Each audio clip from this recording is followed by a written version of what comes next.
예레미야 제50장. 나의 소유를 노력하는 자여, 너희가 즐거워하며 기뻐하고 타작하는 송아지같이 발꿈을 구르며 군마같이 우는도다. 그러므로 너희의 어머니가 큰 수치를 당하리라. 너희를 낳은 자가 치욕을 당하리라. 보라, 그가 나라들 가운데의 마지막과 광야와 마른 땅과 거친 계곡이 될 것이며, 여호와의 진노로 말미암아 주민이 없어 완전히 황무지가 될 것이라. 바벨론을 지나가는 자마다 그 모든 재난에 놀라며 탄식하리로다. 바벨론을 둘러 대열을 벌이고 활을 당기는 모든 자여, 화살을 아끼지 말고 쏘라. 그가 여호와께 범죄하였습니다. 그 주위에서 고함을 지르리로다. 그가 항복하였고 그 요새는 무너졌고 그 성벽은 허물어졌으니, 이는 여호와께서 그가 행한 대로 그에게 내리시는 보복이라. 그가 행한 대로 그에게 갚으시는 도다. 파종하는 자와 추수띠에 낫을 잡은 자를 바벨론에서 끊어버리라. 사람들이 그 압박하는 칼을 두려워하여 각기 동족에게로 돌아가며 고향으로 도망하리라. 이스라엘은 흩어진 양이라 사자들이 그를 따르도다. 처음에는 아수르 왕이 먹었고 다음에는 바벨론의 느부갓네살 왕이 그의 뼈를 꺾도다. 그러므로 만군의 여호와 이스라엘의 하나님이 이와 같이 말하노라.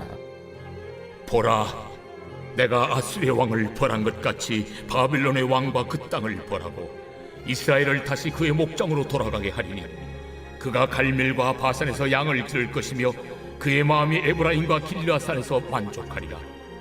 그날 그때에는 이스라엘의 죄악을 찾을지라도 없겠고 유다의 죄를 찾을지라도 찾아내지 못하리니, 이는 내가 남긴 자를 용서할 것임이라.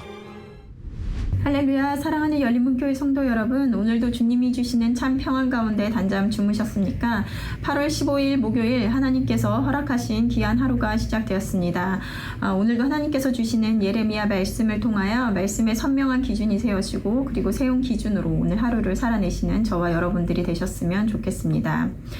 오늘 말씀의 제목을 매일 성경 저자는 행한 대로 갚으시는 도다 라고 되어 있는데요. 오늘 말씀은 징계의 도구로 사용되었던 바벨론을 심판하셔서 그곳은 황무지가 될 것이고, 그리고 흩어져 있던 이스라엘 백성들을 다시 회복할 것임을 말씀하고 계십니다.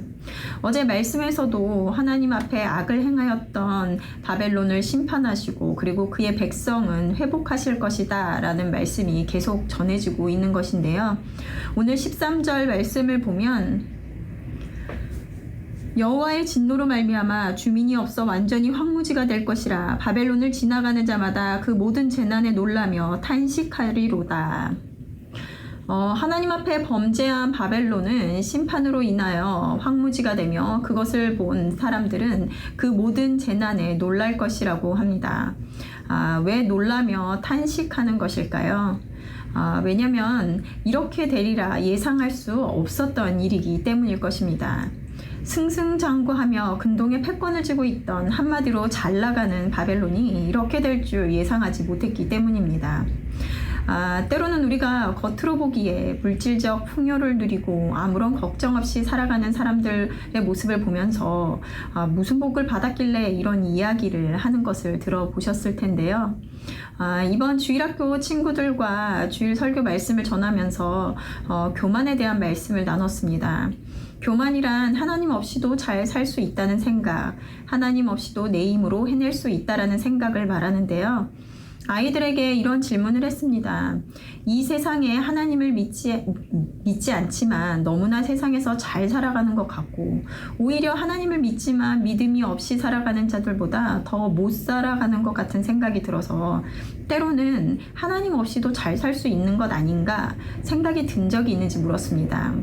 그랬더니 몇몇 친구들이 그런 생각을 한 적이 있다고 말을 하더라고요. 왜 그런 생각을 하지 않았겠습니까? 어른들도 신앙생활을 하다가 보면 이러한 억울한 마음이 가끔 들 때가 있을 것 같습니다.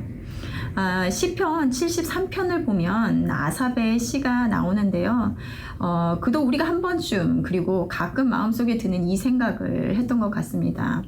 무엇이라고 하냐면 하나님은 참으로 마음이 정결한 자에게 선을 행하시는 분이라고 그는 고백합니다. 그런데 현실을 보니 그렇지 않은 것 같은 생각이 들더라는 것입니다. 교만하고 거만하며 하나님 없다고 하는 자들이 살아서는 어떠한 고난도 그리고 재앙도 없고 죽을 때까지조차도 고통이 없이 죽는 것을 보면서 자신이 거의 미끄러질 뻔하였다라고 고백을 합니다. 자신은 매일같이 재앙을 견뎌야 하고 깨끗하게 산 것이 헛된 것 같다라고 말하기도 하는데요. 우리가 이와 같은 마음이 드는 것은 무엇 때문일까요? 왜냐하면 하나님이 주시는 형통함, 복의 의미를 우리가 세상의 기준으로 잘못 생각하기 때문일 것입니다. 성경에서는 형통이라는 것을 아무런 문제가 없이 평온한 삶을 살고 재물이 넘쳐나고 고통이 없는 삶을 사는 것을 형통이라고 말하고 있지 않습니다. 형통한 삶을 살았던 요셉의 일생을 보아도 그런데요. 그는 형들에게 버림을 받고 그리고 애굽의 노예로 팔려갔으며 억울하게 누명을 써서 감옥에 가야 했습니다. 하지만 그때마다 나오는 말씀은 그를 범사에 형통하게 하였더라라는 것입니다. 세상의 눈으로 보면 이와 같은 재앙이 없는데 말입니다. 그러기에 우리가 누리는 하나님의 형통이라는 것이 무엇인지 옳은 개념을 갖는 것이 매우 중요한데요. 그렇지 않으면 아삽이 거의 미끄러져 넘어질 뻔하였던 것 같이 우리들도 그렇게 될 수 있기 때문입니다. 하지만 그런 그가 고백을 하는데요. 73편 17절에 보면 하나님의 성소에 들어갈 때야 그들의 종말을 내가 깨달았나이다. 하나님의 선하심에 대해서 회의감이 몰려올 때 하나님의 성소에 들어갈 때 그들의 종말을 깨닫게 되었다라는 것입니다. 오늘 말씀 50장 15절 말씀을 보면은요. 그 주위에서 고함을 지르리로다. 그가 항복하였고 그 요새는 무너졌고 그 성벽은 허물어졌으니 이는 여호와께서 그가 행한 대로 그에게 내리시는 보복이라. 그가 행한 대로 그에게 갚으시는도다. 악인의 삶이 형통한 것 같으나 하나님께서는 그 행한 것에 대해서 반드시 갚으시는 분이라는 것입니다. 우리는 이 세상의 삶이 전부인 것처럼 살아갈 때가 있습니다. 그런데 성경은 영원한 삶과 비교하여 이 세상에서의 삶, 우리가 형통하다고 생각하는 것들은 있다가 잠시 사라지는 안개와 같은 것, 점과 같은 인생에 대해서 이야기합니다. 여러분들이 생각하는 진정한 형통한 삶이란 무엇입니까? 정말 이런 삶을 살면 참 좋겠어 라고 생각하는 것이 무엇입니까? 아삽은 이렇게 고백을 하는데요. 하나님께 가까이 함이 내게 복이라. 내가 주 여호와를 나의 피난처로 삼아 주의 모든 행적을 전파하리이다. 아삽이 하나님의 성소에 들어가서 하나님을 가까이 하였을 때 진정한 복이 무엇인지 알게 해주셨습니다. 무엇입니까? 하나님을 가까이 하는 것입니다. 하나님을 가까이 하며 하나님이 계획하신 하나님의 뜻대로 살아가는 것, 그것이 진정한 복이라고 말씀하시는 것입니다. 요셉이 우리의 눈으로 보기에 재앙과 같은 상황을 하나님은 형통이라고 말씀하십니다. 이스라엘이 바벨론의 포로로 끌려가는 것을 형통이라고 말씀하십니다.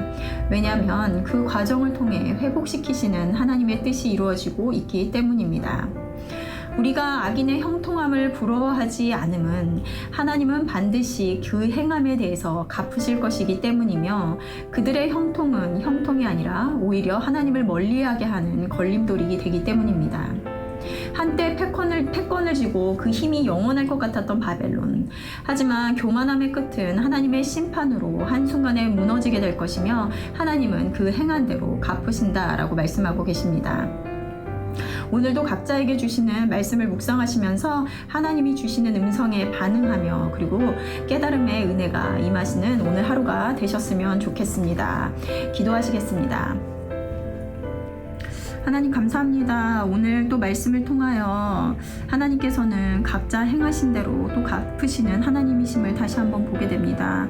때로는 우리 우리가 신앙생활을 하면서 또 하나님 없이도 너무나 잘 살아가고 오히려 더 형통한 삶을 살아가는 것 같아 억울할 때가 있었는지 모르겠습니다. 하지만 하나님 없이 세상에서 복을 누리며 사는 것이 형통이 아니며 그에 대한 끝은 하나님의 심판임을 다시 한번 말씀을 통하여 보게 됩니다. 하나님을 아는 것이 복이라는 것을 잊지 않게 하시고 오늘도 그 참 하나님을 아는 지혜와 그리고 또 감사가 넘쳐나는 오늘 하루 될 수 있도록 인도하여 주시옵소서. 감사드리며 예수님의 이름으로 기도드렸습니다. 아멘.